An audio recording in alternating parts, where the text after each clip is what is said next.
Dear listeners, today we will embark on a journey through Jacques Lacan's psychoanalytic theories. Lacan's intellectual framework redefined the field of psychoanalysis. The starting point of his work is his famous call for a return to Freud. Lacan argued that Freud's discoveries had been distorted and misinterpreted over time. According to Lacan, Freud placed the unconscious at the center of the human psyche. However, to understand the unconscious, one must adopt a linguistic framework rather than relying on traditional inner imagery.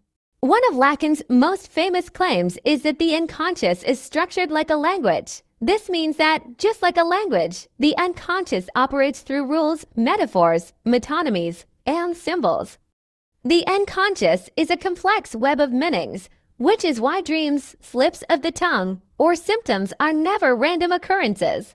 However, Lacan did not confine himself solely to psychoanalysis. He was profoundly influenced by thinkers such as Hegel, Saussure, and Heidegger. Hegel's dialectic, Saussure's linguistic structures, and Heidegger's existential questions play significant roles in Lacan's theory of the unconscious and the subject. Lacan's system aimed to reveal how humans define themselves through language and narrative. When does a person first say I? According to Lacan, the answer to this question lies in the mirror stage of a child's development. The mirror stage is a critical period when an infant, typically between 6 and 18 months of age, recognizes their reflection in the mirror. In this process, the child perceives their reflection as a whole being. Yet, their physical experience of their body is still fragmented. Upon seeing their reflection, the child experiences an illusion of completeness and begins to construct the notion of the self. This self, however, is actually an external image. Thus, the first seeds of alienation are planted. According to Lacan, the ego is, in essence, a product of illusion. From the mirror stage onward, individuals form an ideal self-image and strive to view themselves as complete beings, though this completeness is never real.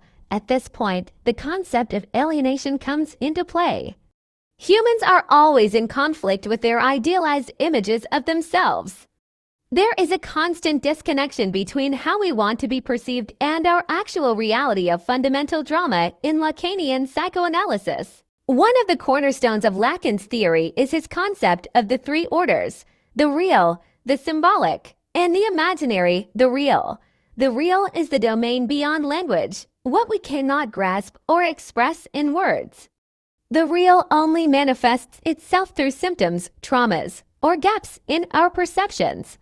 Fully confronting the real is impossible because we cannot conceptualize it through language. The symbolic order is the realm of language, rules, and cultural norms. Entering this order is tied to the concept of the name of the Father. The Father represents the law and social structure. Through language, the child becomes part of this world and learns to regulate desires. The imaginary is the realm of images and self-representations. The mirror stage plays a central role here. The imaginary is inherently narcissistic. Individuals constantly seek to view themselves as unified and whole. However, this quest is ultimately based on an illusion. These three orders are essential to understanding the fragmented nature of the subject in psychoanalysis. For Lacan, the central question of psychoanalysis is this: why do humans desire? Why do we continuously pursue desires, even though we know we can never be fully satisfied? According to Lacan, desire emerges with language. The infant experiences a sense of loss the moment they separate from the mother. This loss generates a sense of incompleteness, which becomes the source of desire. Yet, no matter how hard one tries, this void can never truly be filled. Lacan calls this lost object objet petit a the object A.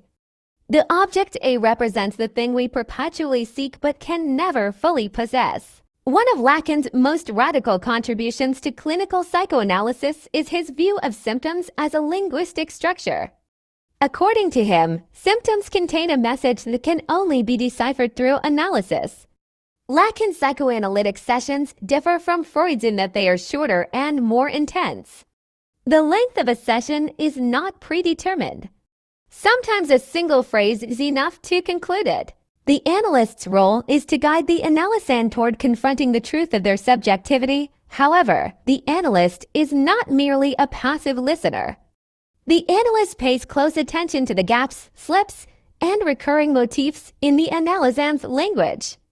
According to Lacan, psychoanalysis should culminate in the analysand recognizing and accepting their desire. Lacan's psychoanalytic theories extend beyond individual psychology and into societal structures.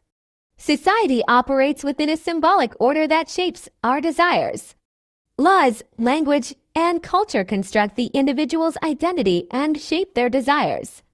Therefore, Lacan's theories have had a profound impact on feminism, literary criticism, and postmodern thought.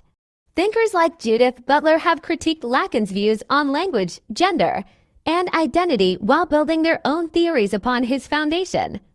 However, Lacan's most significant contribution is his demonstration that the human subject is not a fixed, coherent entity.